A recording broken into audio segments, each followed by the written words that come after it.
പൂർണ്ണയുടെ സമ്മാനപ്പൊതി season 10 എൻ്റെ ഏറ്റവും പുതിയ കുട്ടിക്കവിതകളുടെ ഒരു സമാഹാരവും ഉണ്ട്. പുഴുവായിരുന്നു ഞാൻ എന്നാണ് ആ സമാഹാരത്തിന്റെ പേര്.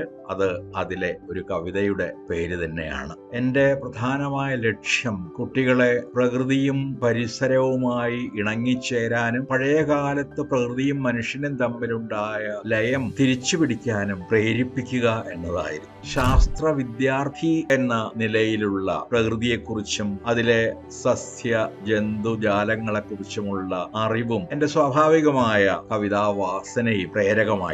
ചിലപ്പോഴൊക്കെ പുതിയ കാലത്തെ കണ്ടുപിടുത്തങ്ങളെ കുറിച്ചോ അവ ഉണ്ടാക്കുന്ന പ്രത്യേകമായ പ്രതിസന്ധികളെയും മനുഷ്യബന്ധത്തിൽ വീഴ്ത്തുന്ന വിള്ളലുകളെയും കുറിച്ചോ ഒക്കെയാണ്. ആ രീതിയിൽ നമ്മുടെ കാലത്തിൻ്റെതായ ഒരു കുട്ടിക്കവിതയും അതിൻ്റെതായ ഒരു പുതിയ ഭാഷയും കണ്ടുപിടിക്കാനുള്ള ശ്രമമാണ് ഞാൻ ഈ കവിതകളിൽ മുഴുവൻ നടത്തുന്നത്. കുട്ടികൾക്കും നിങ്ങൾക്ക് പരിചയമുള്ള കുട്ടികൾക്കും എല്ലാം തന്നെ വായിക്കാൻ നൽകും എന്ന പ്രതീക്ഷ